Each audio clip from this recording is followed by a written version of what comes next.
Half-hearted Christianity. Mahatma Gandhi once said, "I like your Christ. I do not like your Christians. Your Christians are so unlike your Christ." Now, to be clear, I in no way advocate looking to the sayings of someone from a false religion for wisdom. However, when someone makes a statement like that of Gandhi, we need to take notice. What Gandhi said is a sad indictment of the Christians that he had observed. Those Christians were not pointing people towards Jesus. Quite the opposite, in fact. The Christians that Gandhi observed were so different from Jesus that he was unable to recognize any similarity. Most of the Pharisees of Jesus' time had taken Judaism and turned it into a dead religion with no power in it. They majored on the thou shalt nots and the consequences of breaking the commandments, but had completely forgotten about the blessings that God had promised to his people. The Jews were, and are, supposed to be a symbol to other nations of God's goodness, but they were not fulfilling that role. Anyone who observed them saw little or no evidence of the reality of God, let alone any evidence of his goodness. All they saw was empty religion. As we read the New Testament, we can see how the Pharisees held tightly onto their religious tradition with its man-made doctrines, and we wonder how they could be so ignorant. But isn't first-century Judaism a picture of a large proportion of the Christian church? Over the years, man has added his rules and his doctrines to what the Bible actually teaches, just as the Pharisees did. The church has majored on what not to do, but not given much attention to the things that God has promised to those that will believe in his promises. The Christianity that many people on the outside observe offers no more evidence of God or of God's goodness than first-century Judaism did. It is, for a large part, dead religion. A half-hearted Christian is someone who goes to church out of religious habit rather than a desire to worship God and to hear what God is going to say when the word is preached. They may well enjoy the sermon, but they have no intention of actually applying it to their lives. They see no connection between what happens in church and their day-to-day lives.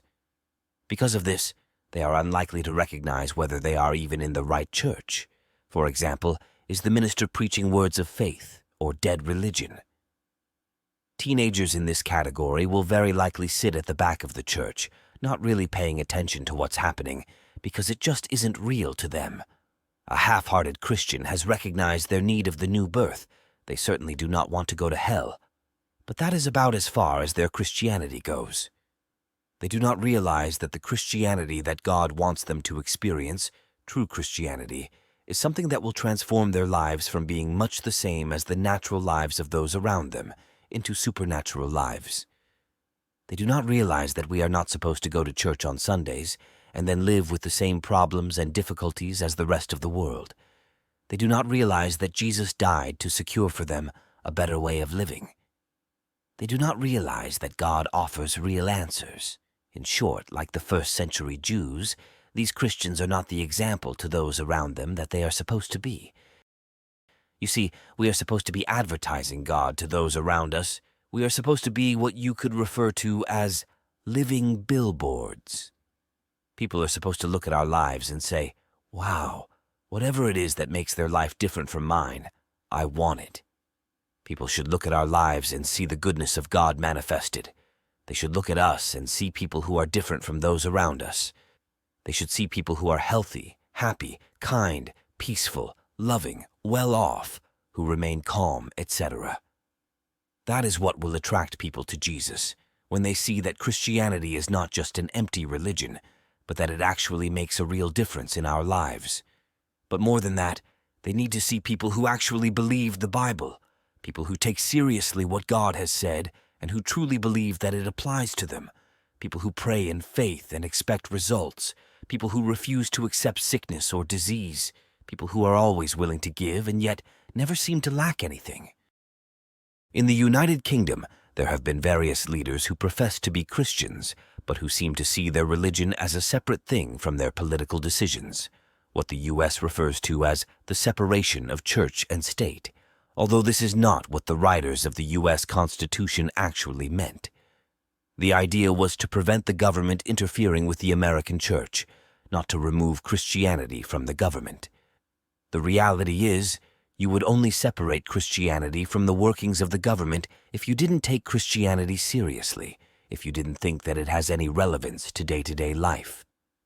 The majority of the leaders of the United Kingdom have not shown much evidence of real Christianity, only of half-hearted Christianity.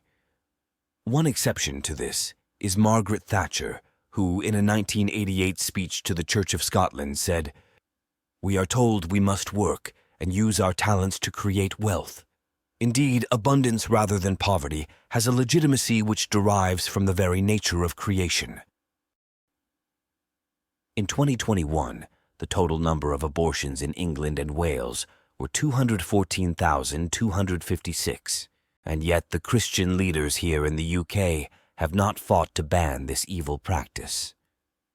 In recent times, homosexual marriage has been legalized, and different church denominations held meetings to discuss what their position should be, and in so doing have demonstrated just how weak their Christianity truly is.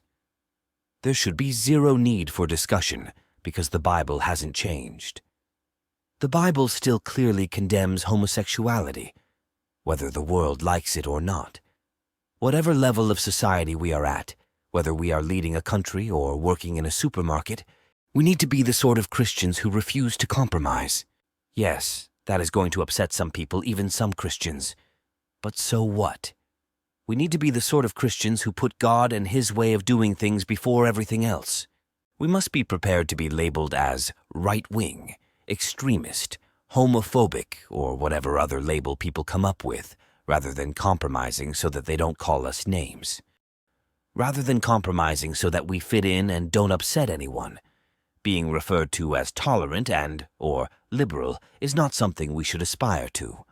God is offering us a life of abundance, John 10:10, but in order to experience this sort of life, we need to separate ourselves from the world.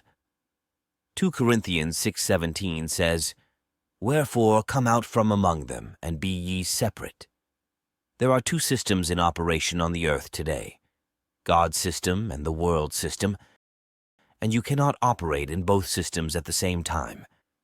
Make your mind up that you're going to be fully committed to God's system, His way of doing things. Determine that you are not going to be a half-hearted Christian, but that instead you are going to pursue God wholeheartedly. As we do this, as we separate ourselves from the crowd, it is likely that some, or maybe many Christians will be uncomfortable and will distance themselves from us, but others will be impressed and want to join us. Thank you for listening to our devotional. We hope that you have been blessed. If you have, please take the time to share it with a friend so that they can be blessed too. Also, please subscribe to our channel, click the like button, and leave any comments or prayer requests below.